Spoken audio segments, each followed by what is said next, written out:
This week, Cameron Grimes buys Stonk. We find out LA Knight isn't a basketball team. And is this really the end of an era? Welcome to the Full Nelson Press.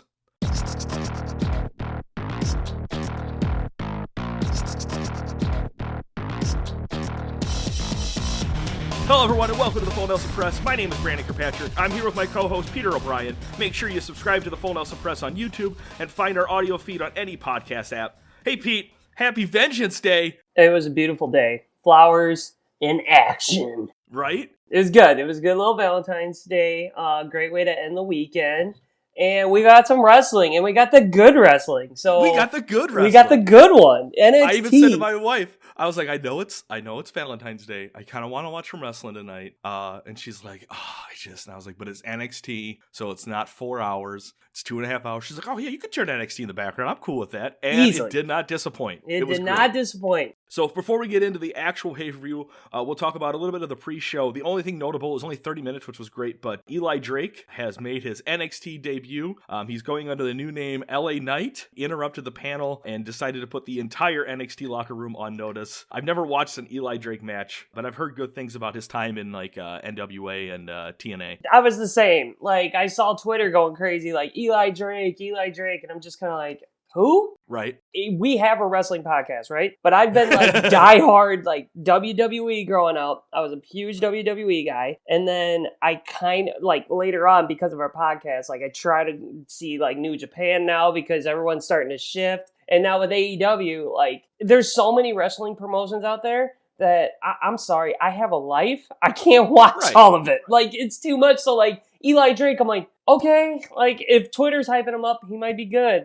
I'll wait for him to actually wrestle. Well, there's two different dynamics between AEW and NXT, because with NXT, you only find out about some of these indie wrestlers or wrestlers on other brands is when they're finally hired and brought on NXT, where AEW, you find out about Thunder Rosa just because they're doing cross promotion. So it's cool that we're learning a lot more about some of these different wrestlers. There's so many out there, there's so many who are talented. Like I said, I haven't seen an Eli Drake match, but I liked him on the microphone. He sounded like he could carry his own, and that's kind of refreshing. Yeah, I'm ready. It was kind of like the Ricochet Prince Puma. You know, if I see something on Twitter and they're like, yo, watch this guy. So then I started looking at Lucha Underground once in a while. Granted, didn't think Lucha Underground was that great. Just my personal opinion, but Prince Puma, Ricochet, was sick. Right. We'll go back to some of our previous episodes of us how skeptic we are of AJ Styles coming over from TNA to WWE. We were very skeptical of that and very wrong about our yeah, we were definitely we ate our words on that one. But Eli Drake, LA Knight, whatever. Let's go, buddy. Good luck to you, man. I guess. Exactly. Let's get right into the first match of the night. The Women's Dusty Rhodes Tag Team Classic Finals. The first ever tournament for the women. It's Dakota Kai and Raquel González versus Ember Moon and Shotzi Blackheart. A great opening match. I wish there was a crowd, or more of a crowd there, because this really was a great opener to get a crowd hyped for it. I liked it. I wish these women could compete for the women's tag belts or move the belts to NXT, because they actually felt like tag teams, even though they're kind of not. But Ember Moon and Shotzi Blackheart, I think, are a great pairing, and I don't think there's anything wrong with them. Keep that going. I love that. And I think now it is whoever wins this gets to take on the women's tag champions. I'm kind of hoping that this is the transition, because I think you're right. I think the women's division is actually doing pretty well tag team wise in NXT. But then move the Iconics back down there. Have them be a team and then have them be good again. There's nothing wrong with Tyler Breeze and Breezango or whatever. That whole thing, that's okay. They're fine in NXT. They're not hurting being down there, obviously. So I don't see going back to NXT for that would be terrible, but WWE isn't going to do anything with the belts. Just throw it down there. You throw the Riot Squad back down there. I don't really care. Hell yeah. I don't think anyone would look at that as a demotion. Everybody rather watch the pure wrestling in NXT than Raw and SmackDown, except SmackDown lately has been kind of good. But yeah, I think it makes perfect sense. We could do that. Not Tegan Knox and Giant Gonzalez weren't bad. They won. Hey, they definitely were pushing Raquel Gonzalez. Yeah, she looks like a powerhouse. Match. Like even the ref, the ref was a huge stickler on rules in this match, except for Raquel Gonzalez. He was like, oh, if she wants to come in and out of the ring without tags, that's fine. That's fine. You don't have to tag. She was just throwing Shotzi and Ember Moon. I think they're kind of putting all their eggs in one basket with her, and hopefully she won't disappoint. I think she was actually doing really well. I haven't seen a lot from her, and the more I see, the more I'm happy with. Yeah, I don't mind that those two won.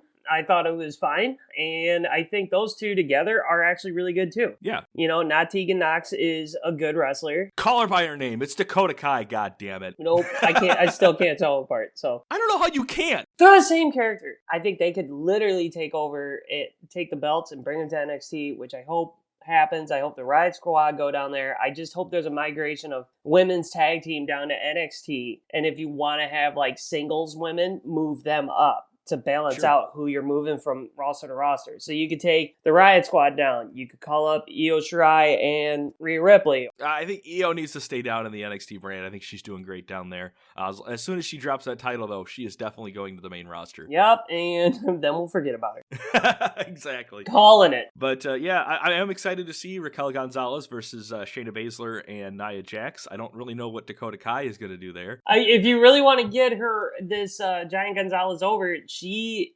could do some power moves to Nia Jax, and that'd be smart. This is the place to do it. Yeah. Yep. So, yeah, overall, it was a great opening match.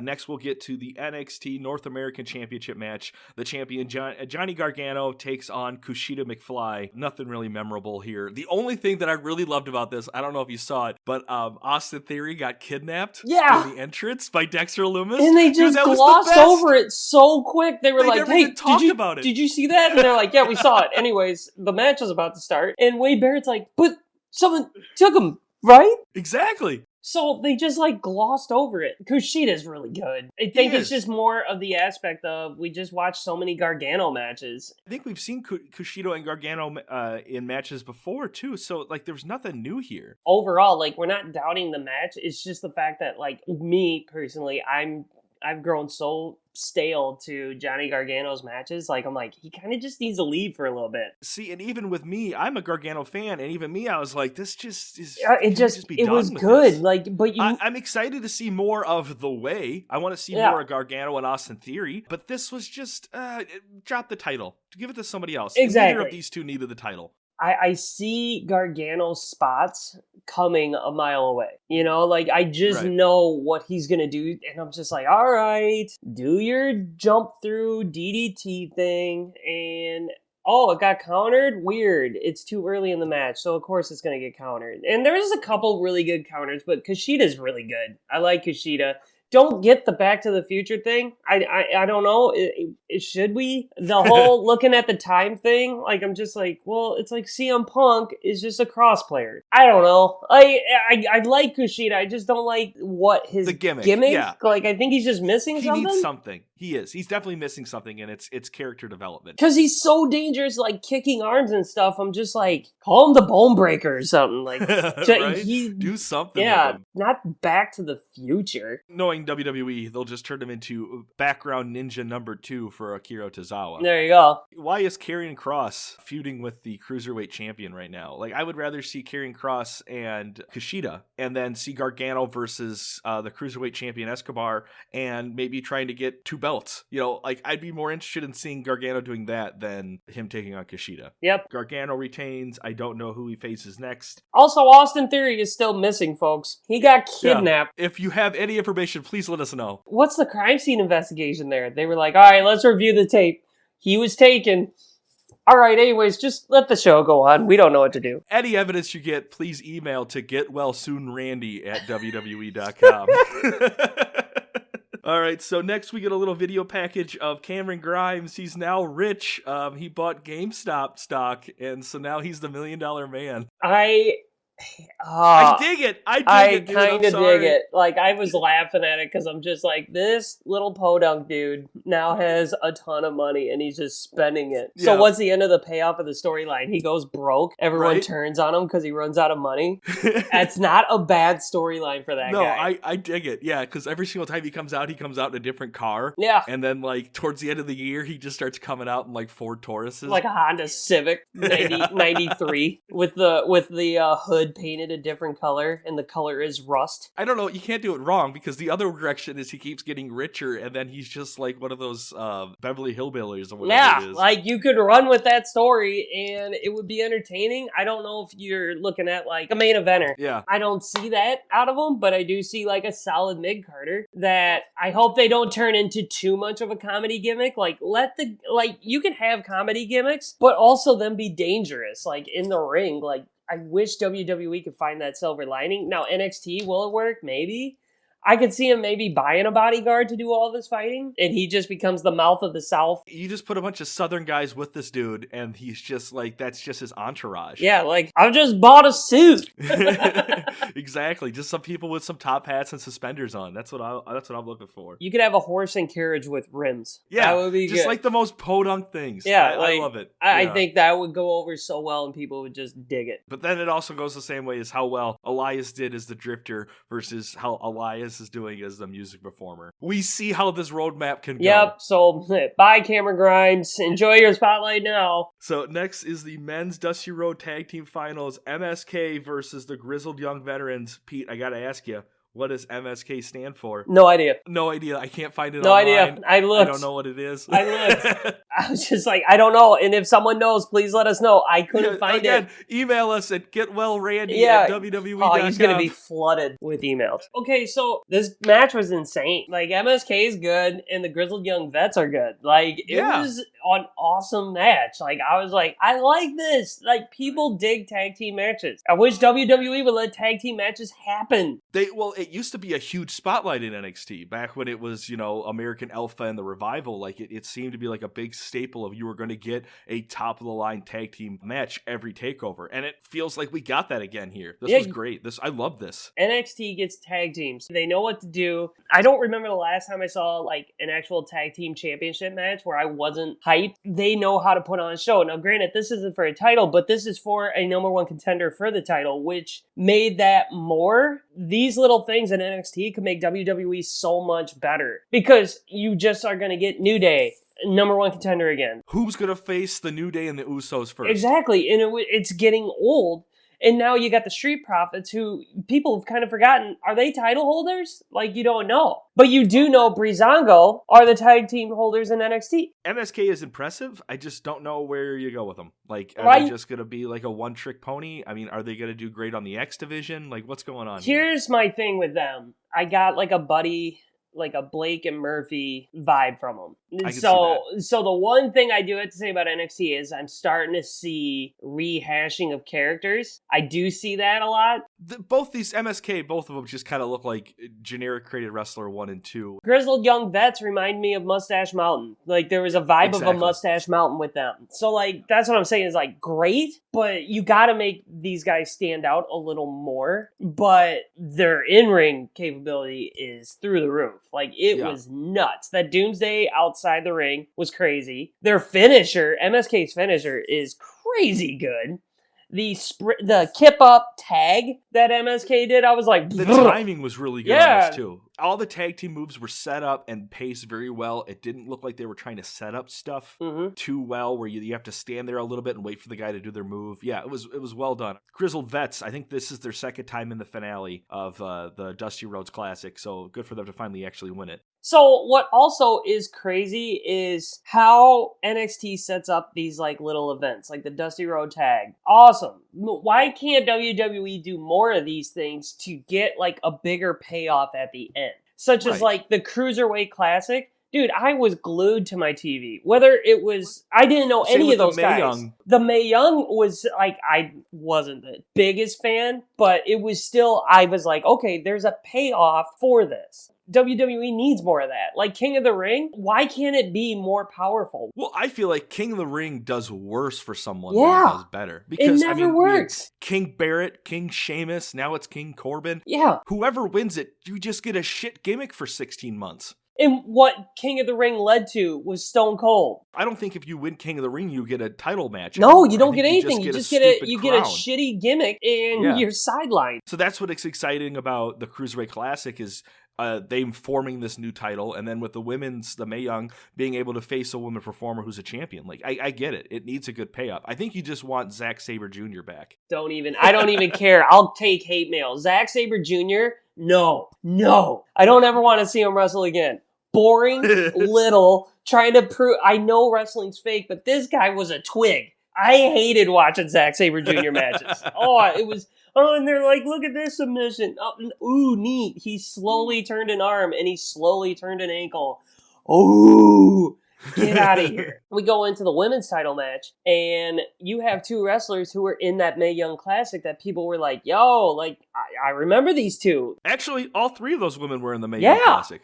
And it was great. And so when you got that, you got like the storyline of, remember when we met in the tournament? Like, there's more oomph behind the match with these other little tournaments. And WWE could create so many rivalries, could have so many more matches, have so many more storylines if they actually just put some eggs in one of these tournaments. Because it's working for NXT. Exactly. So, yeah, next match is Io Shari defends her NXT Women's title against Toni Storm and Mercedes Mendez. The bell rings and Mercedes Mendez immediately just pushes Io Shari out of the match. We get Toni Storm versus Mercedes. I like Toni Storm. I'm a huge fan of Io Shari. Mercedes... probably should have stayed in Retribution. I think she's a little green still. No, I don't think she is. I think she's an actual trainer. Like, I think she's an actual coach for, like, Shimmer and places like that. I don't think there's much to a character there. Yeah, I mean, like, I was fine with it.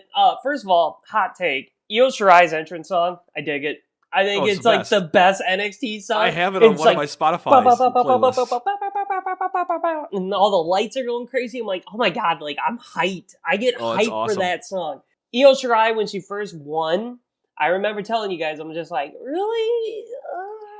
Io? And the more she's in matches, I'm just like, this girl is great. And I'm super scared she's going to be nerfed into oblivion. Yeah, I'm saying nerfed a lot. Sorry, gaming on the mind. I don't know what she's going to do on the main roster if she loses that title. And the other aspect, too, is I don't know who on the NXT roster you give it to. Is it Candice LeRae? Who would she lose to right now? Because I thought Toni Storm was actually going to pull it out. Like, there was a part of me that was like, I could see Toni Storm because she's gaining momentum and a lot of people like her.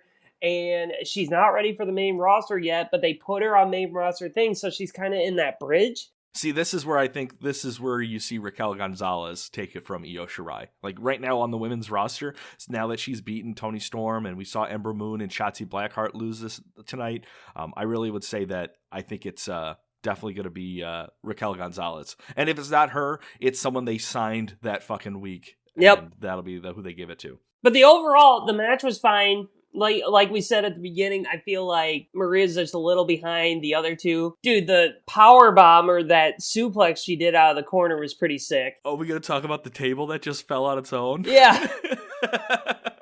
It's just like, nope, I don't want to go through the table. Right? So Io's like, I'll just jump off a pole as a diversion. We just don't look at the table that just collapsed on its own. And even the commentators are like, oh, all right, let's just get back into the match. Someone bumped the hitch in there and it just fell apart. It fell over, yeah. The match itself was good. It's just the end I felt like was kind of like anticlimactic. Like it just felt like it just had a short finish, that there was supposed to be more there. It just kind of ended and it was almost like there was something missing, you know? Uh-huh. Some light. Really? She's not even on the brand piece. Good. Bring it to the floor. What would Naomi even have done for this match? I don't know. I was just trying to figure out a way I could put it into the show, and that was the best opening I got. Bitch. Yeah, got me again. I was like, hiya! So, yeah, the match itself is good, but yeah, I don't know where they go with Io. She's just an unstoppable force in the women's division, and I think maybe concentrating mostly on the tag division and just having her just win against one random person from the NXT locker room every takeover is fine with me. Yeah, that's okay. As long as they build up a little more of like a story, like the whole Io Shari Toni Storm thing, I was like, yeah, like the Mae Young Classic, how they looped that in, I was like, that's smart. That's really a smart thing. And you know what's crazy? You know, I don't watch NXT religiously. Like, I'll watch some matches. Like, I'll spark note a bunch, folks. That's why we don't do the weekly show of like what happened during the week. Right. I don't want to watch it all. But the fact that I can turn on a pay-per-view and watch like one of the vignettes to hype up a match, I'm like, okay, like, all right, let's go. I'm on board. I do follow the whole Finn Balor. I follow his aspect because one, Finn Balor is like my favorite wrestler. So like I do always try to pay attention to what's going on with Finn Balor all the time.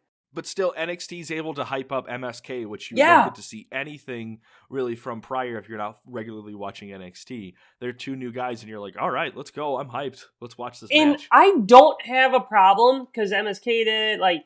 I don't have a problem celebrating, like, a match, like, how they celebrated, or, like, how, you know, Bianca Belair celebrated winning the Rumble. Like, I don't have a problem with people showing emotion. It makes the wrestler more grounded, and it makes you get behind them more because they, like, finally conquered something. You don't have to be, like, a stiff board out there. Right, it gives you more of an emotional connection with that person. I'm rooting for Bianca Belair because not only was I a fan, but the reaction she had when she won the Rumble. Yeah, exactly. Like you, it's the same with like sports athletes. Like you get like the pure adrenaline, not like the staged promo, but like have them just be like, "Holy shit, I just won! Did you see that?" Like you get those pure moments, like the Bart Scott, can't wait. Richard Sherman, like his promo when they dropped him one, like. Those are sports people that aren't staged and they just let it rip. And I'm like, that's how you get behind someone, whether you want them to win or lose. Because I hated Richard Sherman at that time. I'm like, I don't like him. I don't like him. And I'm like, that thing, maybe didn't like him more. But it worked.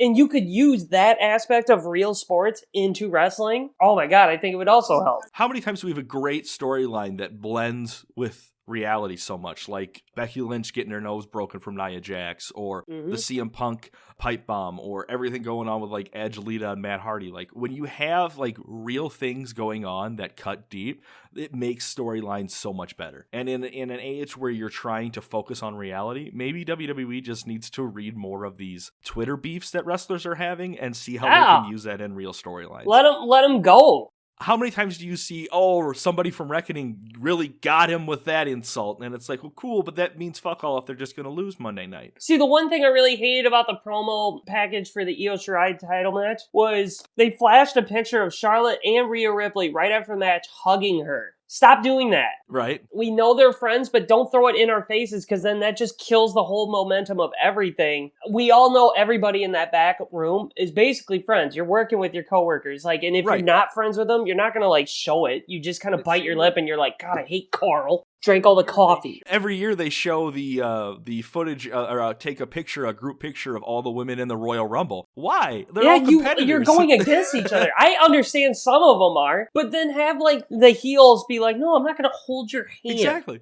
Exactly. Like, I think the only one in character in that picture, if you check it out, is Nikki Cross. Is the only one like, what are we fucking doing here? Yeah, this is dumb. So let's get to the main event. The NXT champion, Finn Balor, defends his title against the Bruiserweight, Pete Dunne. It was a good match. So I'm probably going to get some heat for this. I like technical wrestlers. And I do too. Technical strategy is good. It's just not an entertaining strategy sometimes. You. So sometimes when you have, this match changes in pace between a really long lock or hold to switch into another hold, to switch into another hold, and then into a breakneck combo between the two that just, the pacing just goes right back into another hold.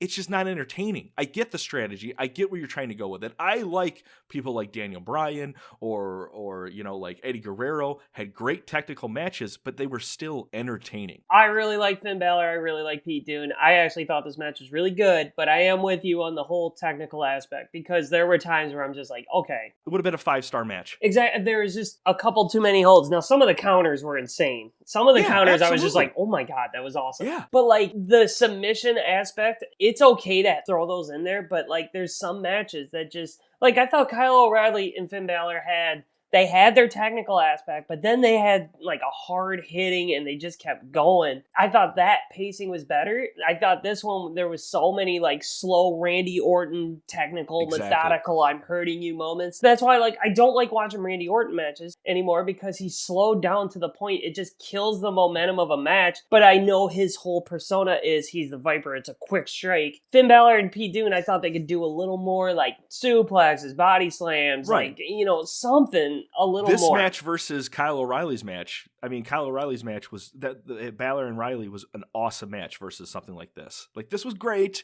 but it could have been better. The thing I really loved is how Pete Dunne still goes over as star because they're gonna have a rematch, and I think that's when Pete Dunne might actually take the belt finally because Balor fell asleep. Like he was out, but his foot was on the rope, so the ref had to wake him, and then Pete Dunne just kicked him in the head. I'm like, oh my God, like right. So there were like awesome moments. Yeah, and I think it also could be like the production team as well. Like when they are in these long holds, maybe show us more replays during those long holds. Don't show us replays when shit's actually going on. Right? Production does that all the time where they're like, oh, it's speeding up. Hey, remember this move? It's like, no, I'm trying to, wait, I missed it. That's when you show me those replays.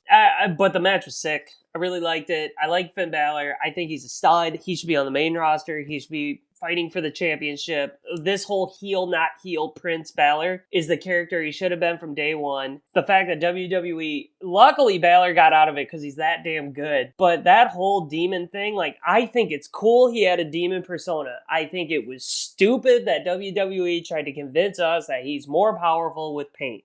No, right? It's like you can put on war paint, like kind of like, the Aztecs or whoever, like would paint themselves before a battle. You don't get more power, you just get hyped up. You can't tell me Ascension like got stronger for all those tag team matches. There is no way they got so weak. The face paint hurt him apparently. But maybe it's just they're using the wrong face paint. I don't know. That's the thing is like Balor had a cool demon thing. Like if you watched him overseas, and I didn't, but I looked back. I'm like, who is this guy? I'm like, he painted himself like Venom. Yo, he painted himself like that before big matches? That's pretty sick. Right. But then WWE's like, he's a supernatural lord, and now he's a demon, and he summons his sword. And I'm like, yep, you just ruined it, because we're not dumb. Leave that shit for Bray Wyatt. He doesn't need it. But I'm a big fan, and I'm really super content with Balor being like the measuring stick of who you got to beat to get onto the main roster now. Mm-hmm. Like, I'm totally down with him just being on NXT for like the next year. And then when he's like, you know what? I don't want to be the prince anymore. I want to be the king. And he gets to pick which fucking brand he goes to. I'm all about that. Yeah, that would be sweet. So the finish ends with this whole thing with Undisputed Era. Danny Burch and Oney Larkin come out and attack Balor. Undisputed Era come out and give the save to Balor. But then Adam Cole ends up kicking Balor and Kyle O'Reilly. I kind of want Kyle O'Reilly, Finn Balor, and then I don't know who else I'd put with them. But I kind of dig them as a group. Why doesn't Balor just like kind of how he's like, because remember, wasn't Balor like the creator, the original of the Bullet Club? Yeah. So why can't he create his own Bullet Club and just be like, Undisputed Era is mine? And then, like, you see Roddy, like, standing there with Cole, and then he kind of moves over to the side, and then Fish comes back, and everyone's like, oh, man, and, like, Cole goes, come on, I need you, and he just stands next to Balor, too, and they all just do their fingers and all point at Cole. I would be, like, completely on board. If we oust Adam Cole and turn Undisputed Era into the Bullet Club, I'm all about it. I'd be completely on board. But you got to add more people in it because Bobby Fish, he's injured every other takeover. Oh, dude, that guy. You got to add. Yeah. He just can't get a break. I feel so bad for him. But if like they win the tag titles or something, like, and they form this stable group, because I think a lot of us are waiting for this super heel stable group to come back because there isn't one. There is no powerful heel stable. Because you can't even say the Hurt Business is heel. Because there's times where they're kind of face. They're fighting Retribution. Well, no one likes Retribution. And then they're like, okay, we got to make fun of them so they still think we're heel. Stupid mask, idiot. Like, we're heel. Like, that's it. That's the logic where if you have a super powerful stable with Balor and all the guys from Undisputed, Cole can take the Undisputed music and you could give them the Balor Prince music. Any new music. You could just give them straight up new music. Also, speaking of music, I really like the intro with Wrestle and Flow. I think he could definitely make some more music for some of these people. Let's hope so. So yeah, dude, that is NXT Vengeance. What did you think of it? Loved it. All right, give it a grade. I went A-. A-. I did go. I finally got into the A's. I went A-. Like I said, like a couple little things such as like Gargano stale. There was a couple slow parts in the title match, but to each their own. Some people really like it. I'm one of those that my ADD starts kicking in. I'm like, what's on Reddit while they're holding each other? And then I wait for the crowd to start hyping up. I'm like, okay, he's getting out of it. Because some of the submission moves are so predictable. They're not going to tap. Right. As if you look at the match and it's 5 minutes in and they're not going to tap yet. And if they did, I would be shocked and I would have been like, okay, that's pretty sweet. Like he actually choked him out super quick, but we know that's not going to happen. So A-. I think I'm going to give it an A. There were some matches that were things like I didn't like how MSK and the Grizzled Young Vets had too many kickouts. Mm-hmm. But every match had people talking about something after the outcome. Yep. Whether the match was great, whether even like the Gargano and Kushida match, which I didn't like, I still was talking about the whole Dexter Lumis bit that happened beforehand. So if I'm entertained, if I'm watching it, if I turn the pay-per-view off and I'm not upset or just feel like I'm burnt out for wrestling, I think it's a good thing. I'm going to give it an A. Yeah, and the thing about NXT is he wasn't on the card. So there are NXT stars, Rhea Ripley, not on the card. Karrion Kross is back and he's not on TakeOver, and that it gives weight to contendership. Thank you. Like WWE's like, okay, we have to get Styles in, we have to get McIntyre, we have to, and they get all these people that have to be on the card that people are like, yeah, we've seen this. You can't let anyone just rest on a pay-per-view because I guess the payout or something, but like it's ridiculous. Like NXT proves again how they can have an event and not use everybody on their roster, and people are okay with it. Exactly, because most of those people that you saw on the TakeOver, not even half of them were on the previous TakeOver. Yep. So, and that's and it keeps cool it fresh. So, dud of the week, I'll go first. I'm going to go with Kushida McFly. What are you, chicken? Ha! I don't like his outfit. I'm sorry, I'm still standing by it. No. I really like Kushida, but that's the one part I'm just like, I don't get it. The whole gimmick just is stupid. It's kitty. The time is now. I don't know. If he starts coming out with an old dude, I'm going to freak out. My dud? It was hard because I don't think anyone was really a dud. Can I put the table? Yeah. Because the table threw the match. Like, the table just gave up. Like, the table's like, I loved it. It's like, no, that wasn't your spot yet, table. Well, I don't know what to do. So the table is my dud. Who's your stud of the week? Stud of the week. I am going, you go first. I went with Raquel González because I think that was the whole pay-per-view, or the whole match, I think, was just a focus on her. I think my stud of the week, it's like I want to say Balor, but MSK was so good too. I was going to say, are you going to go with Dexter Lumis? I would always put Dexter Lumis because I think he's the greatest, and I still think he should be with Bray Wyatt and Alexa Bliss doing painting hour with his next victim. No, I'll do, you know what, yeah, I'll go MSK. Because they were really good. It's almost like you got to put the Grizzled Young Vets right next to them because the chemistry with all four of them were so good. You needed all four to be working that close together for that match to be that good, especially with people who aren't really big on the NXT title scene yet. So I kind of want to put all four. I think I might just do that. That's fine. I get it. It's cool to give TV time to people and let them just do their thing. You know, there wasn't a lot of promos going on, not a lot of like focusing on characters. It was, here's four dudes. They're going to give you a great match, and then you can give them a chance on everything else. Because that's kind of how wrestling works nowadays. So, hey, man, that is the Full Nelson Press, episode 95. If you enjoyed our witty banter on sports entertainment, search the Full Nelson Press on Instagram and Facebook, or find us on Twitter at TFNP. You can find myself at JohnnyJONNY_Tango, and Pete here at MVPete360. Hey, Pete, what you been playing? My game right now that I've been playing is Shadow of the Tomb Raider. It's the third in the new trilogy. I've beaten the other two. It's pretty sweet. Lara Croft's a babe. Also, this game's sick.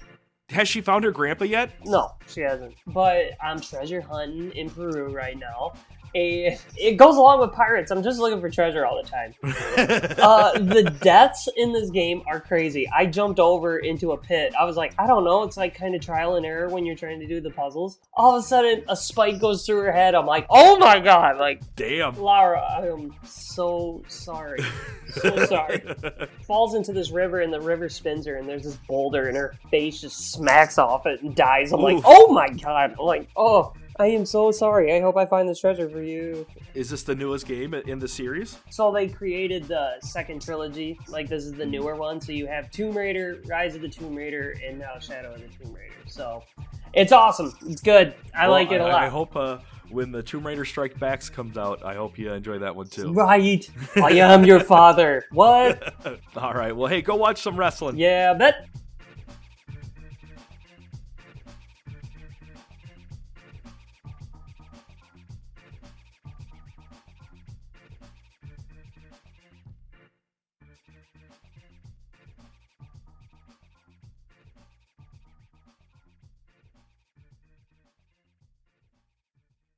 Thank you for listening to this Belly Up Sports Podcast Network product.